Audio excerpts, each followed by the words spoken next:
Hello, welcome to our Wednesday webinar on May 23rd. Today we'll be talking about the Me Too movement, the pros, cons, and what employers should do. And we have Ryan Nelson with us, who's the president of the Utah chapter of the Employers Council. A little bit about Ryan. He joined the Employers Council in 2010 and provides employers with legal advice with a focus on strategic and practical solutions in a variety of areas of employment law and human resources. He received his JD from the University of Florida in Gainesville, and in 2017 he became the Utah president of the Employers Council. Without further ado, I will turn the time over to Ryan. Thank you, Maureen. It's good to be here and to provide a little bit of information on this.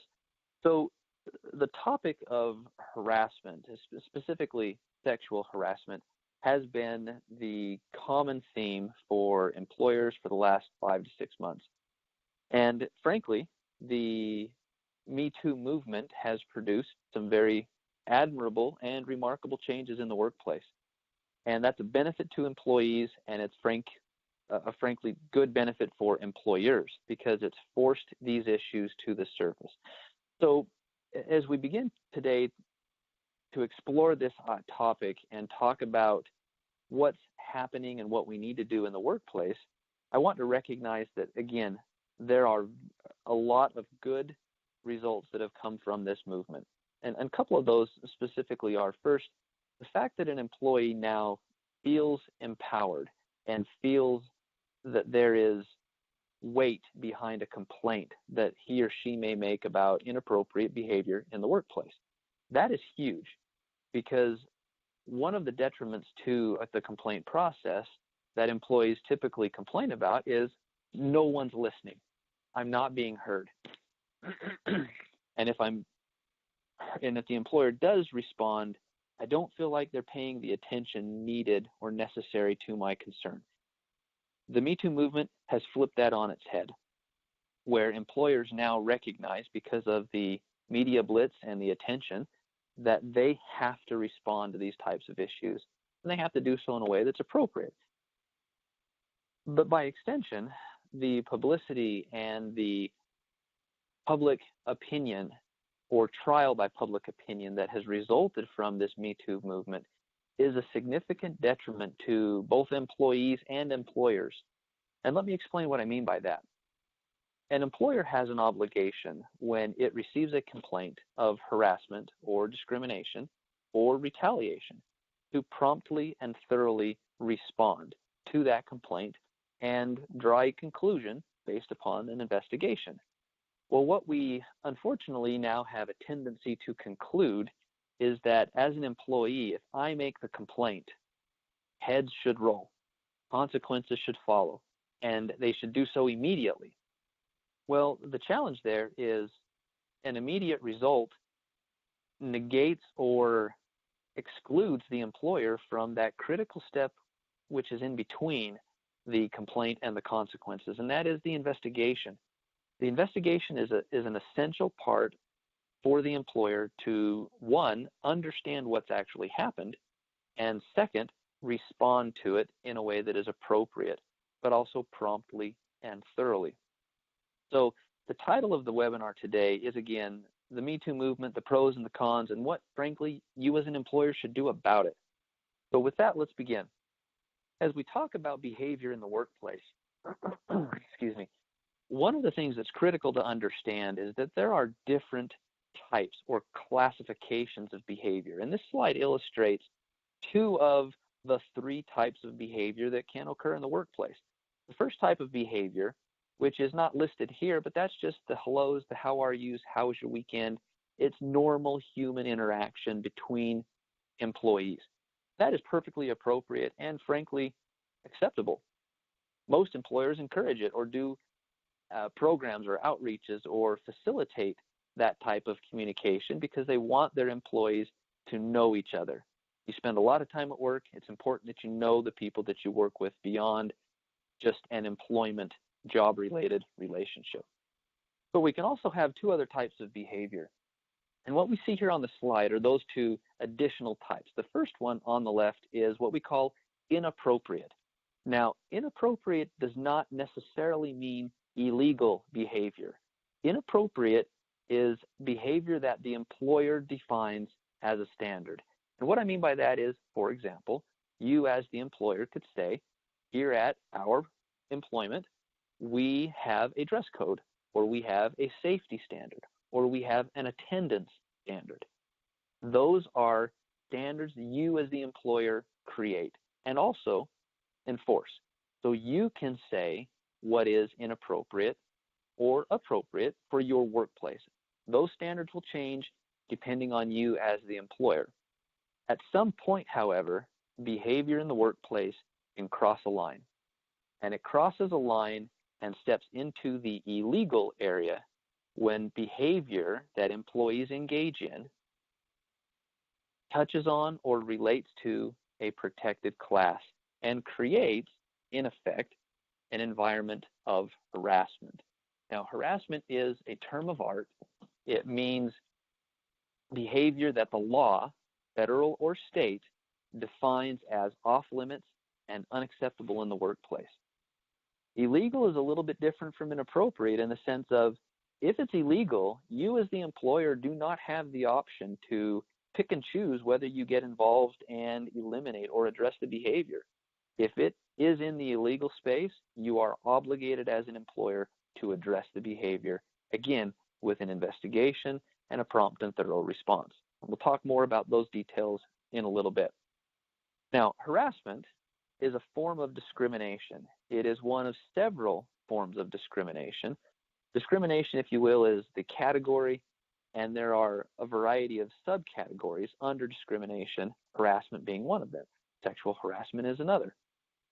But in order for harassment to be illegal, the behavior must be based on what is called a protected status. Now, a protected status, very simply stated, is a characteristic or a classification that an individual has that the law, state or federal, sets aside and says, this is off limits. You cannot use this or consider this characteristic as a behavior in the workplace or as a factor to be considered in the workplace. So employees will often say, I'm experiencing harassment. And that may or may not be true. Technically speaking, harassment, again, in order to be illegal, where you are obligated to step in as an employer and deal with it, must be based on a protected status. So what are protected statuses? Well, here's a list, some of which are and some of which are not protected characteristics. And if this was a live class, what I would have you do as a listener is evaluate which ones are not protected by law. Here on this list, you will see some that are protected by federal and others that are protected by state law. Here are the federally protected classes. The first big five, race, religion, national origin, sex, and color, came into being in 1964 as part of the Civil Rights Movement and as part of Title VII. So this federal law established these characteristics as protected, meaning again that they are off limits from consideration in the workplace and in the context of making decisions about hiring, firing, or even internal promotions and other benefits in terms of conditions of the employment relationship. Race, very quickly, let me explain what each of these mean.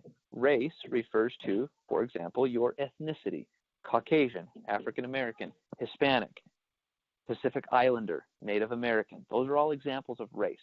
Religion refers to any sincerely held religious belief.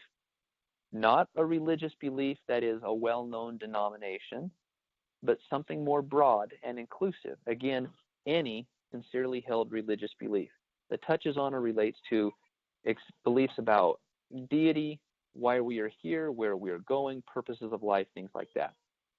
National origin has some connections to race, but it's a little bit different. National origin means the country from where you come from, so your heritage, your ancestors, but it also includes where you were born. So there's a couple components there that could include a variety of different nationalities. I, for example, have Danish ancestry on my father's side. My 6 generations back, my ancestors were Danish immigrants. My last name, Nelson, is a characteristic of my national origin. But me, was born here in the United States. So being an American citizen, but also having Danish ancestry, is part and parcel of who I am and is therefore protected under national origin. Sex, that literally refers to male or female. Now, there's some dispute in the circuit courts of appeal in the federal jurisdictions that disagree on this. There are a couple courts that say sex includes gender identity or sex includes whether I am heterosexual, homosexual, or somewhere in between. So those characteristics, some courts say yes, other courts say no. Basically, the black letter law does not include gender identity or sexual orientation as protected under sex. But some circuit courts, and you would need to know the circuit courts for where you have employees. Here in the 10th Circuit, we still follow the Title VII protections. But as you'll see in Utah, that really doesn't matter because Utah has its own form of protection for those characteristics. Color, finally, refers to literally the color of your skin or the absence of color, depending on if you're someone like me, very white colored skin. But that protection includes everyone, from the lightest light to the darkest dark. Everyone is protected because of the color of their skin. The other protected classes, age, for example, 1967. If you turn 40, you, by virtue of turning 40, age into a protected characteristic, meaning that your age cannot be taken into account when employers are making decisions, hiring, firing, or somewhere in between. Into the 90s, we have additional protected characteristics that were passed by federal law. The ADA, or Americans with Disabilities Act, as a disability is a protected characteristic, and it includes a mental or physical impairment that substantially limits a major life activity. With recent amendments to the Americans with Disabilities Act in 2009, that definition of a disability has been tremendously expanded, and frankly, most, if not in some instances, all of your workforce could very well be disabled under that definition, even though they may not consider themselves to be disabled. Two other protected characteristics: military duty. If you've served in the military, active or reserve, state or federal, that participation earns you a protected characteristic. Finally, genetic information. Employers in the late 90s were evaluating genetic information for employees and applicants and then making hiring decisions based off of that as a way of cutting costs related to insurance. Well, instead of evaluating the individual, they were looking at the genetic makeup and saying, for example, if you have a history of cancer or diabetes or Alzheimer's, well, we don't want you as an employee because you're going to cost us more money on our insurance plan. And they were then opting out of selecting or retaining those types of employees. Well, federal Congress got together and says, nope, can't do that. So genetic information is protected and cannot be used as the basis for employment decisions in the workplace. Those are the federal protected classes, and they are important because, again, these characteristics are what determine whether or not you have illegal behavior in the workplace. If you do not have behavior that touches on or relates to a protected status, you do not have illegal behavior, no matter what the employee might say. There needs to be a protected characteristic, and those are the federal ones. Here are the local protected characteristics. Now, these are just for the state of Utah, and these were each passed in 2015 by the Utah legislature. The first one, expressions of religious or moral beliefs.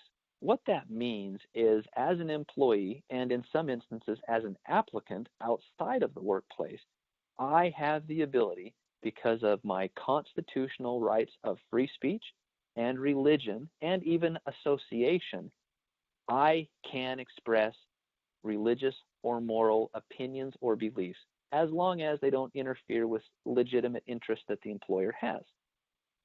So as an employee, for example, I could say, well, I am in favor of marriage between a man and a woman, or I am in favor of marriage between two men or two women. And that behavior, those statements, could be protected under this Utah law as an expression of religious or moral beliefs. Two additional protections. Again, since 2015, these have been on the books. Sexual orientation. So again, whether an individual is heterosexual, homosexual, or somewhere in between, that characteristic as it manifests itself in the workplace is off limits. It is a protected characteristic. The other is gender identity. The identity with which the individual associates or identifies is protected, not the gender which, or in addition to the gender that they are anatomically. That's critical. So those two protections here in Utah, again, are off on the books and off limits for employers in the workplace. And here's why this matters. So when we look at the different types of harassment that can occur in the workplace, we have basically two types. And both of these are premised upon behavior that touches on or relates to a protected status. Quid pro quo basically means that a supervisor, someone with authority from the employer, cannot make sex or religious belief a term or condition of employment or the basis for decisions in the workplace. Doing so is again illegal because the supervisor with his or her authority has now made sex a characteristic of gender or behavior that relates to the gender a term or condition of employment, and the same with religious belief. Let me give you an example of what this means. Let's say I am a supervisor. I have a female supervisee. She is my assistant, and I tell her, I have a promotion for you. You've done a fantastic job. You've been a great employee. I want to give you this promotion. However, there's one condition. In order to get or earn this promotion, you have to agree to have a sexual relationship with me. So I, as the supervisor, have made sex, characteristic of gender, a term or condition of her employment, and then basically take it one step further. And I say, if you choose not to agree to what I'm asking or demanding, you will not get the promotion. If she says, nah, not feeling it, that's kind of creepy, I'm not going to give you what you want, and I'm okay without the promotion, and I withhold the benefit, that is a quid pro quo harassment claim. How quid pro quo is different from hostile work environment is that quid pro quo carries automatic liability. There is no defense. There's nothing that an attorney can do or argue or say to make a quid pro quo harassment claim go away. If it happens and the employee can demonstrate that it did, you as the employer lose, and literally you write a check to pay for the damages. The other type of harassment claim is hostile work environment. Now, technically, sexual harassment fits under this hostile work environment definition, but we'll address it separately because it merits additional treatment and explanation. So a hostile work environment harassment claim is conduct that effectively is based on a protected status that has the purpose or effect of unreasonably interfering with my work environment, or my ability to do the job in such a way that it's intimidating, hostile, or offensive. And courts have very thoroughly teased out what each of those definitions mean. Now, sexual harassment speaks to content or behavior that is sexual in nature. Now, if you go back to this previous slide, you can see in my example that my demand of my assistant is a quid pro quo claim or harassment claim, but it would also be a sexual harassment claim because I have made sexual content the basis of my communication or interaction between me and another employee. So the EEOC very clearly defines sexual harassment to include unwelcome sexual advances, requests for sexual favors, and other verbal and nonverbal conduct that is sexual in nature. For example, jokes, emails, gestures, statements like mine to my assistant. All of those would amount to sexual harassment because the content or the conduct is sexual in nature. Now, gender, whether the people involved in a sexual harassment or potential sexual harassment situation are male or female, doesn't matter. You could have a group of males and someone could talk about behavior or content that is sexual in nature. That is a sexual harassment issue. You could have a group of females or a group of men and women. We don't look to the gender necessarily in sexual harassment. We focus on the conduct or the content. Is it or is it not sexual in nature? And if it is, then we fall back here to, does it meet the standard of a hostile work environment? All right, so those are the different types of harassment that can occur in the workplace. These are the individuals who, in your employment relationship, can potentially create a hostile work environment or a sexual harassment claim. Supervisors, obviously. Coworkers, obviously. But the one that's not as intuitive is the non-employee.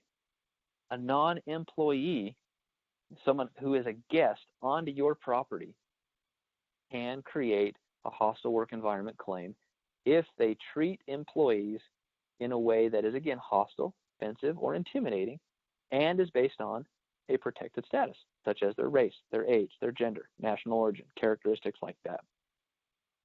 Now, what I want to do is give an example that we will then talk about in the context of a claim. So there was a Ninth Circuit case that came out of the Friends television show.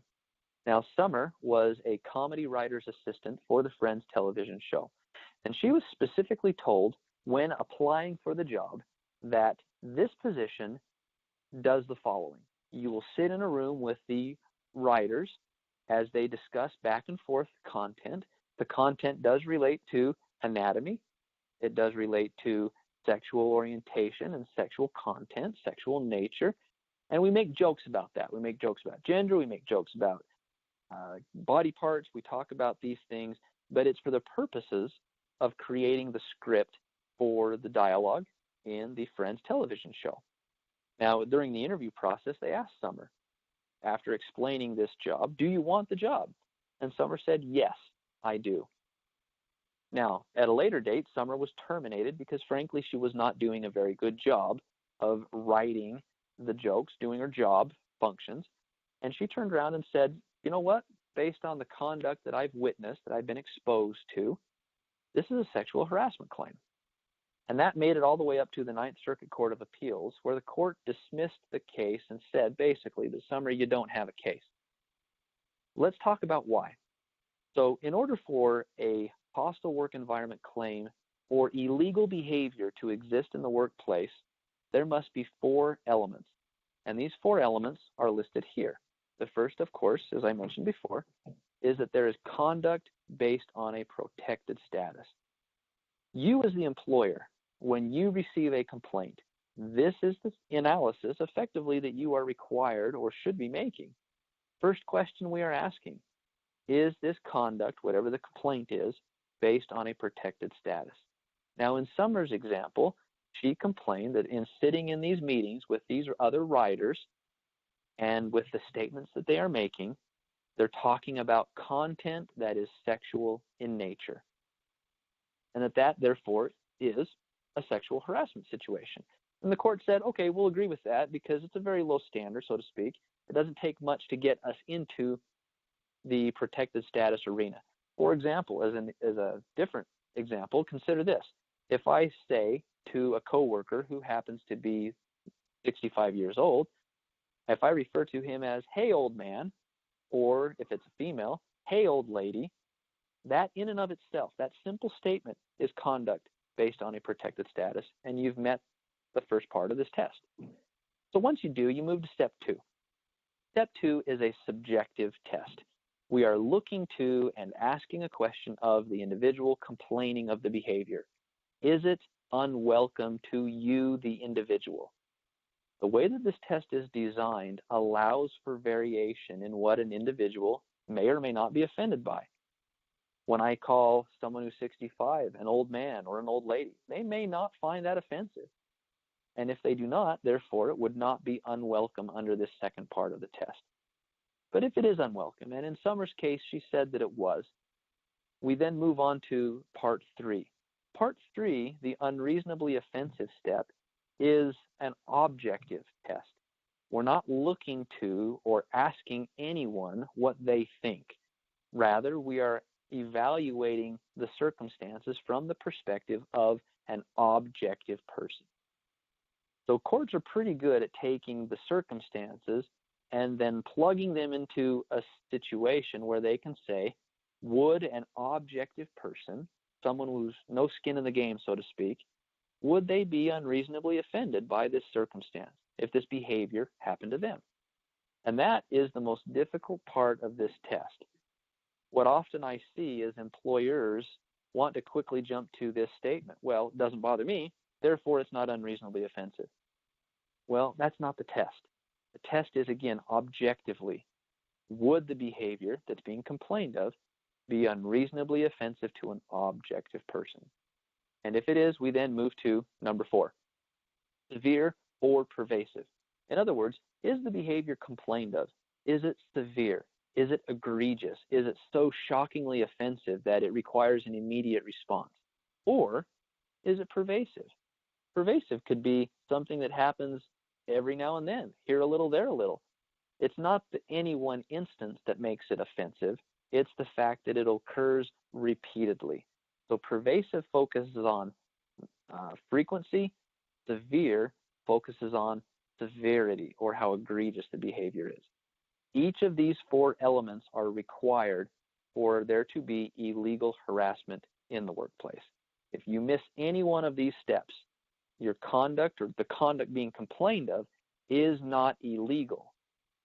It may be inappropriate based on the standards that you as the employer set, or it may be nothing at all. Just depends on where you're at. Okay, so moving to a little more explanation about the unwelcome. Unwelcome, as I mentioned, is again subjective.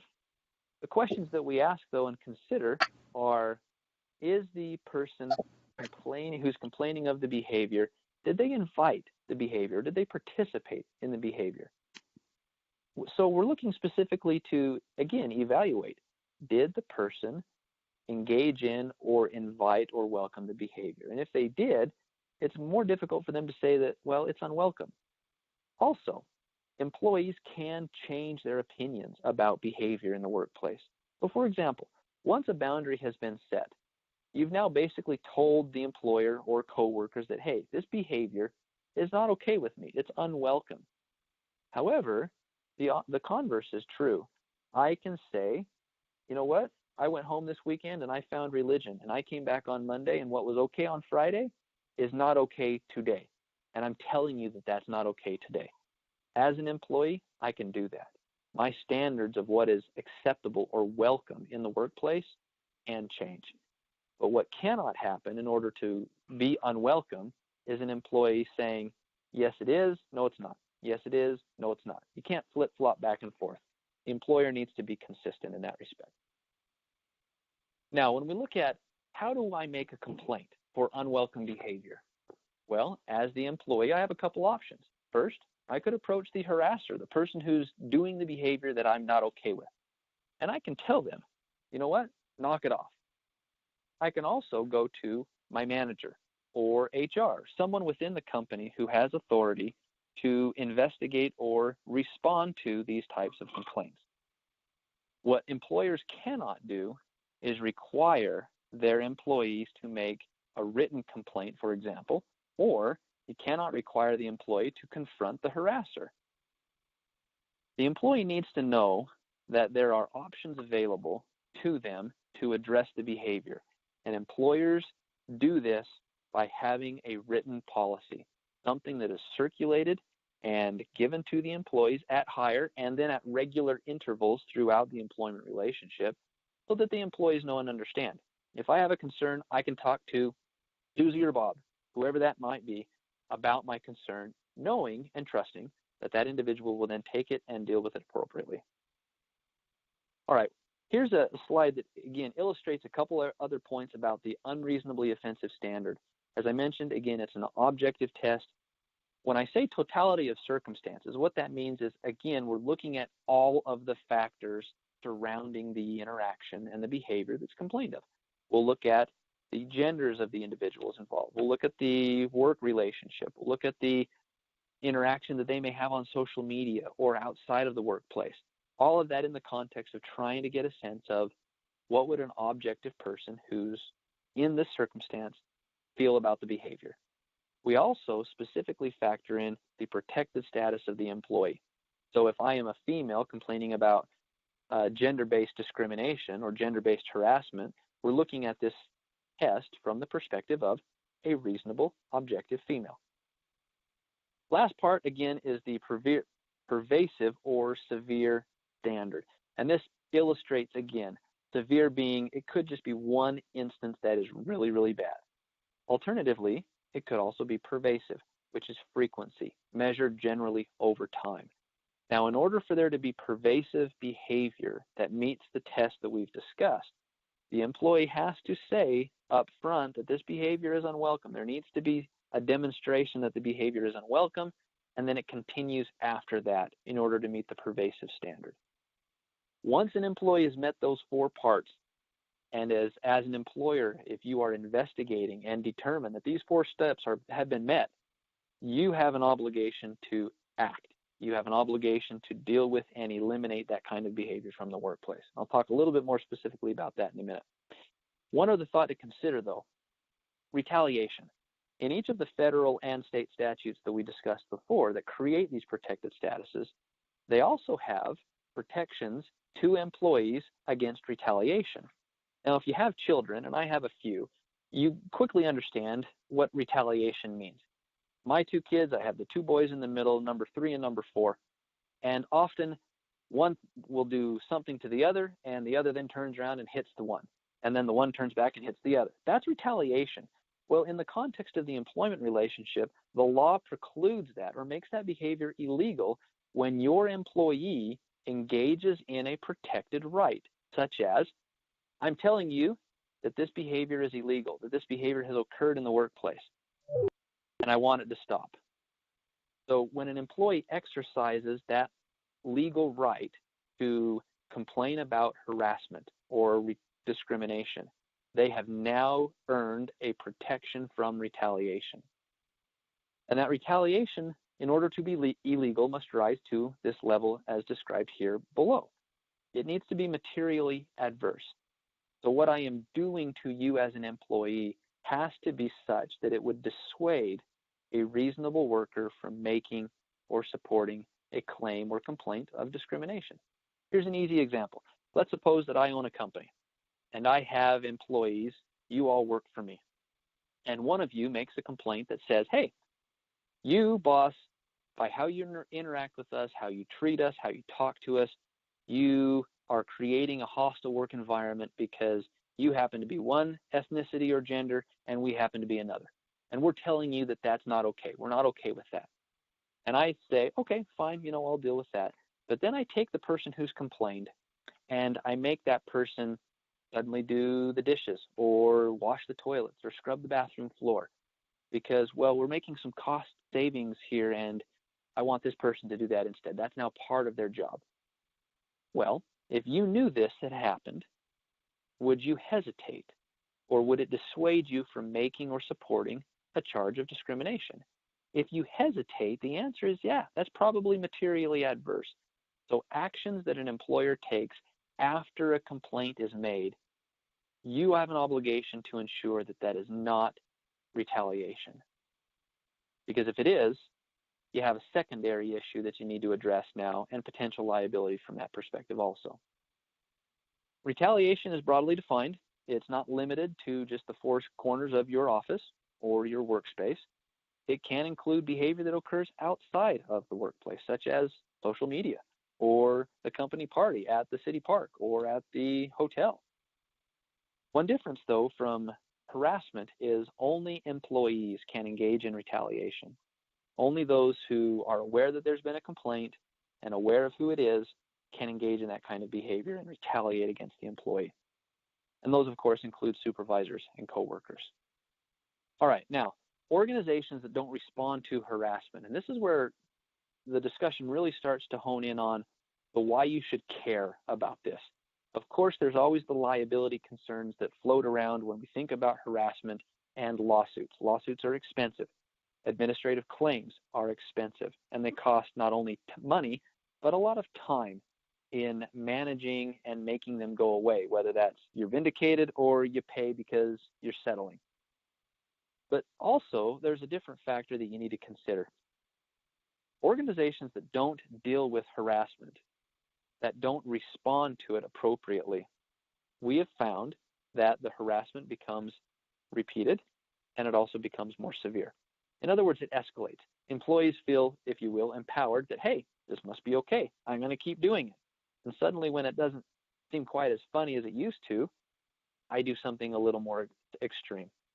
So practically, as an employer of choice, you want to make sure that you are eliminating harassment from the workplace as soon as you find it. Because if you don't, you are in effect sending a message that says, we're okay with it. We condone it. We tolerate it. It doesn't bother us. Employees will pick up on that. They will think that you tolerate the behavior, and you'll find that it continues to grow in terms of severity. So once you do have a complaint of harassment, your first obligation is give it the benefit of the doubt. If you assume, based on the person who's making the complaint, that, you know what, it's just so-and-so, we don't need to take any action with that. You are doing not only yourself as an organization a disservice, but you're also violating the law. Once there's a complaint made, you have an obligation to take steps to prevent and correct any illegal discriminatory conduct in a prompt and appropriate manner. So how do we do that? Well, again, first step, don't assume. Don't assume that someone is right or wrong. You do not know. What you do need to do is an investigation. So prevention first and foremost, we focus on, it's the front line, it's the policy, it's the training, it's deterrence through repetition and making sure that employees understand that we don't tolerate this kind of behavior. But it does happen, and it might in your workplace, and when it does, you should be made aware of it because, again, you'll have a policy that says if you feel that you've been subjected to harassment, here's who you talk to, and here's what we'll then do. And that next step is an investigation. An investigation, your legal obligation is to make it prompt and thorough. Prompt means immediate or responsive under the reasonable circumstances, and thorough means, again, you're going beyond just, it's just so-and-so, or that happens all the time. You're looking at the issues, considering and evaluating the facts, and then taking appropriate corrective action. So an investigation, the scope of an investigation depends on the circumstances. You could, for example, talk to just two people and hear what one side says and then hear what the other says in evaluating who you frankly believe more and then taking action based on what you've discovered. Or an investigation could be much more encompassing and include dozens of employees who are interviewed over weeks of time. Once you've come to that conclusion, though, about your investigation and who you feel is more credible and what you feel or believe happened, you then implement corrective action. Corrective action could be termination, could be discipline, could also be, hey, we're not going to do anything here because we can't tell what happened. Or it could be something as, well, we see that you've got some points and you've got some points, but it doesn't look like there's a violation of our standards that occurred here, so go back to work. Finally, what's important for an employer to remember also is their obligation to prohibit retaliation. If you have an employee that's made a complaint, that person and any others who participate in the process are now protected from retaliation. And you need to make sure that coworkers, other managers or supervisors, or any other employee does not treat that person differently because they complained in a way, again, that is materially adverse or would dissuade a reasonable worker from making or participating in a complaint. So some thoughts about investigations. When we're thinking about the benefits, these are some practical thoughts to consider. When we investigate a complaint, it sends a very strong message to employees that we take this matter seriously. We have a complaint, we have a process, or we have a complaint policy and a mechanism which has created steps by which we address these issues. So we take it seriously. You have obtained and hopefully maintained credibility in your workplace when you do that. It also gives you practically the ability to make an informed decision about what to do. You may have an employee who makes a complaint and swears up and down that they are correct, that is their perspective on what happened. And you therefore are obligated to take action because, dang it, I am correct, and that this behavior was harassment. But what you may find out, though, in the investigation is that there's more to it than just perspective that that employee has. You may find that there's other behavior or other factors that change and provide more color or detail, if you will, to the situation, such that you could perhaps conclude, you know what, I hear what you're saying, but when we look at the overall picture and have considered all of the various facts, we conclude that there's not been a violation of our no harassment standards. And that's okay. You can conclude that. So again, making an informed decision allows you to resolve, of course, the conflict, improve the environment, but practically and from a strategic defense perspective, gives you the ability to back up your decision. Now, the benefits of a investigation from a legal perspective, again, you avoid liability. If you have addressed the complaint, or if the complainant has made an accusation that is unfounded, well, you've postured and positioned yourself as an organization to successfully defend what may come next. You may have an employee who says, I disagree with your conclusions. I think you're wrong in your investigation, and I'm going to file a complaint of discrimination with a state or federal agency. And they can do that.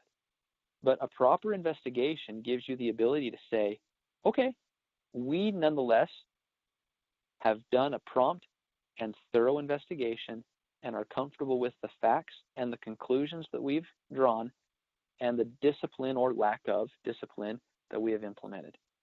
So a proper investigation gives you a very firm foundation to stand on. It also, again, practically demonstrates that you are an equal opportunity employer, not only on paper, but in practice. And that credibility, when you get pulled into a lawsuit or an administrative claim, becomes very important. In litigation, in trial, or in an administrative claim, paper becomes very important because we can support what we're doing. But you also have credibility to maintain, and credibility can be very powerful. If you don't have credibility, I, as a juror, may not be inclined to believe what you're saying, or I may not be inclined to believe the documents that you have produced. So your credibility is important.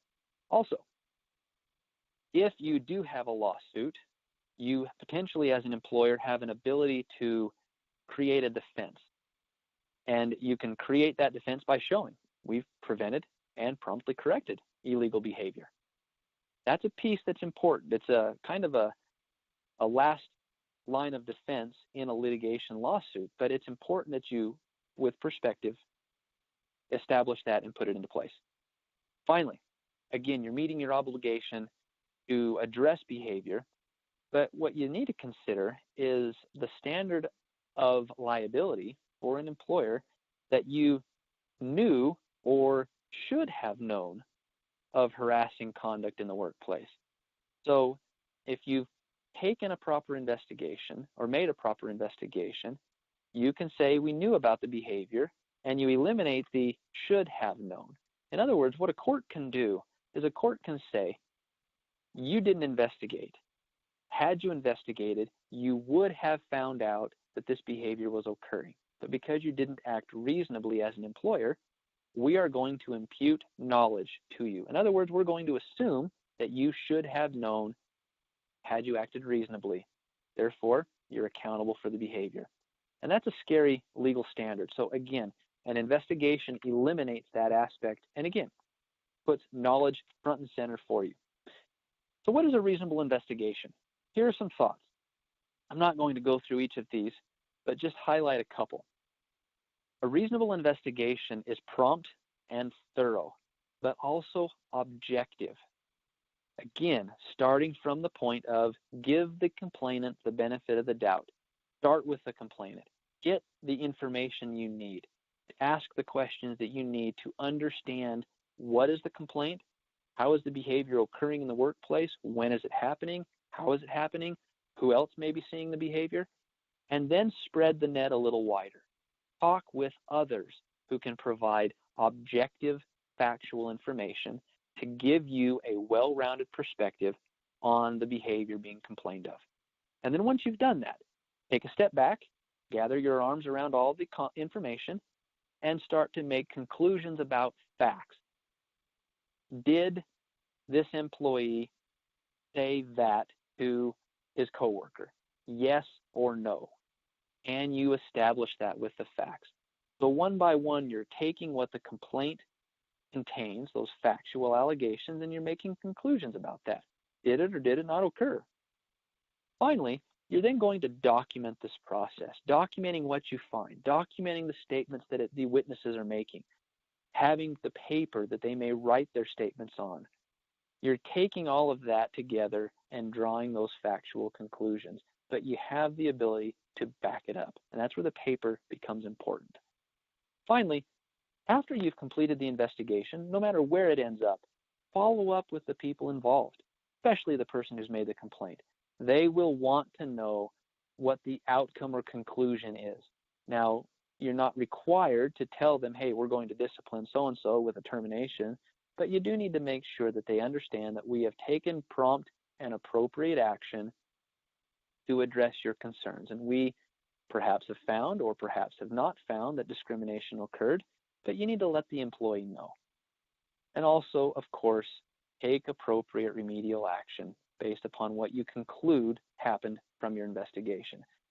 Now, when we talk about corrective or disciplinary action, the investigator is not the one who's doing that. The investigator's role is to figure out what happened, draw conclusions of fact. Did this or did this not occur? And then make recommendations as to whether this allegation is or is not established. Once that role is done, or the investigator has completed his or her role, management then takes that, reviews the work record, considers the offense, considers the investigation report, and then takes corrective or disciplinary action. As you do so, you want to, of course, evaluate what did the employee know? Did they know that this was unacceptable or inappropriate behavior in the workplace? Or is this something that's unique and perhaps reasonably they weren't expected to know or be aware of it? You're also going to consider what are your ranges of disciplinary options. You could have the do nothing option all the way to the termination option. Anywhere you go with the discipline, just make sure that the consequence is supported by the factual investigation itself. You're also looking at, well, what have we done in previous situations? Consistency is important from an HR perspective unless you have facts or reasons to distinguish what you're doing today from something that you did previously. Not to say that you always have to be the same, but generally consistency is a more secure position for an employer to be in. So again, comparing what's happened before. Finally, when you do get to the point of administering discipline, be appropriate, be tactful. Consider the employee and their feelings, their perspective, and frankly, the fact that they may disagree with you. All of that should factor into how you approach the decision. All right, so your key role, summary as an employer. First and foremost, hold your employees accountable for their behavior, for their conduct. Even if they've made a complaint, that does not mean that they are immune from or protected from discipline when they make mistakes or violate company standards. Also, support and communicate the policy. And what I mean by the policy is your no harassment, no discrimination, no retaliation policy. You do not have a written policy. Get one. It doesn't have to be that complicated or that long, but there are some critical steps that you need to include in that policy. And at Employers Council, this is part of what we do. We can help you with that. Also, once again, after you've investigated, make sure that you respond appropriately, but also promptly, and that the consequence, whatever that may be, matches the behavior or the severity of the behavior. And then finally, keep your ear to the ground, train your supervisors and managers to do the same, to look for and at first observation, eliminate retaliation from the workplace. Retaliation is a very, very easy claim to demonstrate. It literally requires just two parts. I made a complaint, and after I made the complaint, I was treated in a way that would dissuade me from making a complaint. I was demoted. I had a pay docking. I was disciplined. I had my vacation request denied. All of those could be viewed as retaliation if they occur after an individual participates in the complaint process. All right, that is the content with the harassment prevention in the perspective or from the perspective of the Me Too movement. My contact information is here below. Again, I am the Utah president of Employers Council. What we do as an organization is work with and represent just employers. We're not a law firm, but we're not just consultants. We offer a variety of services, and part of what we do is training, like what you've participated in today. Only this was a little less interactive than what we normally do.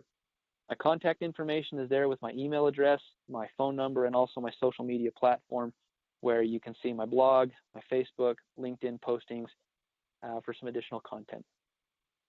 Thank you for your participation. And Marina, I will turn that back over to you. Thanks, Ryan. Really great information.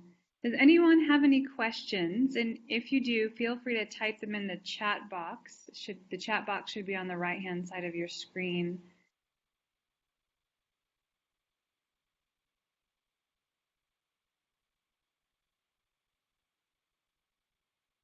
And if you can't think of any questions right now, you have Ryan's email address and phone number. You could call him, as well as you have our information at the MEP Center if you have any questions. Thank you so much for participating today, and stay tuned for next month's webinar. Thanks, everyone.